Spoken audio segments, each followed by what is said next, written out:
देखिए, सर्वप्रथम तो मैं आप सभी के चैनल के माध्यम से हमीरपुर की देवतुल्य जनता का और उस परमपिता परमात्मा शंकर महादेव का धन्यवाद करता हूं, जिनके आशीर्वाद से, जिनकी कृपा से आज दूसरी बार विधायक के रूप में शपथ लेने का अवसर मिला।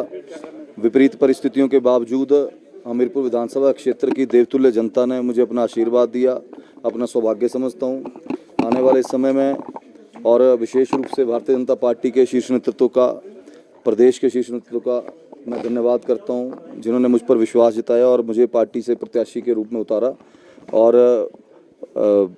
हमीरपुर की जनता की कृपा से हमीरपुर विधानसभा क्षेत्र की सीट जो है वो भारतीय जनता पार्टी को मिली।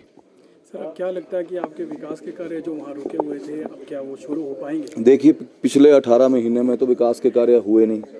प्रदेश में हमीरपुर विधानसभा क्षेत्र से हूँ, हमीरपुर जिले से हूँ, मुख्यमंत्री जी का गृह जिला है, वहाँ पे ही किसी प्रकार के कोई भी विकास के कार्य ना चले हुए हैं। और यही कारण रहे शायद जो भी पिछला घटनाक्रम रहा है कि जिस तरह से भी ये हुआ है। मैं पहले भी अपने हर वक्तव्य में ये चीज़ रख चुका हूँ और मुझे पूर्ण विश्वास है कि अब जोर शोर से विधानसभा अभी आने वाली है 20 महीने भर में, उसके बीच में अपने विधानसभा क्षेत्र के मुद्दों को रखेंगे। जो भी वहाँ पे कार्य होने हैं उनको जोर शोर से रखा जाएगा। पहले तो ये पहली दफ़ा हुआ है कि इंडिपेंडेंट विधायकों को सरकार ने साथ में नहीं रखा है, नहीं लेके चले विश्वास के साथ। अदरवाइज़ ऐसा कभी ज़रूरत ना पड़ती इतना बड़ा डिसीजन लेने के लिए, और अगर ये लिया गया तो अपनी जनता के लिए लिया गया है।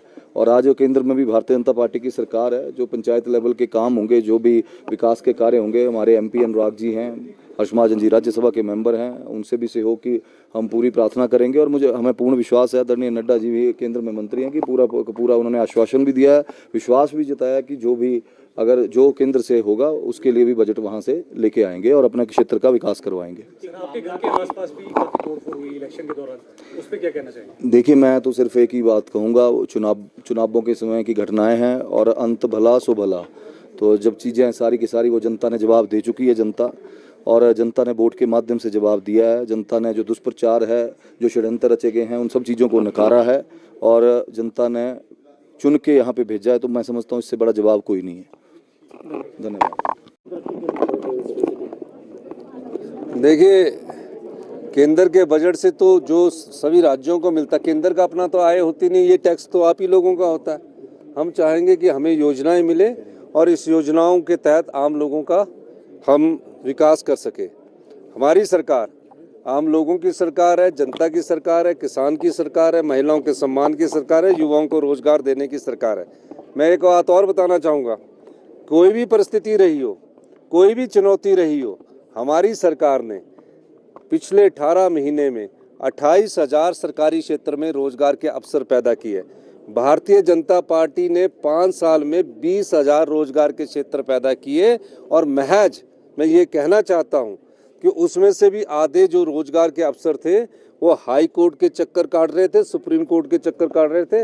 हमारी सरकार ने फैसला लेकर उसमें फैसला किया और उनको हम अपॉइंटमेंट लेटर देने जा रहे हैं। सर, वित्तीय मोर्चे पर किस तरह की चुनौतियां आपको लग रही है और किस रणनीति के साथ अब सरकार इसमें? देखिए, वित्तीय हालत जो जयराम ठाकुर जी ने पिछले 5 साल में हमारे पास छोड़ के गए, उसमें हमने 20% का सुधार किया, लेकिन हालत इतनी अच्छी नहीं है। और इस हालत के लिए अगर कोई जिम्मेवार है, हमें बोल रहे हैं कि कर्जा ले रहे, मैं तो ब्याज चुकाने के लिए कर्जा ले रहा हूँ। इन्होंने जो कर्जा लिया वो विकास के नाम पर करोड़ रुपया खर्च किया, लेकिन विकास नहीं हुआ। इनके जो जनमंच लगता था उस पर ही करोड़ रुपया खर्च हो जाता था। लेकिन हम कर्जे की किस्त चुकाने के लिए कर्जा ले रहे हैं और हमारी अर्थव्यवस्था में जो सुधार के संकेत मिले हैं, ये भविष्य में आत्मनिर्भर हिमाचल की नींव रखेंगे।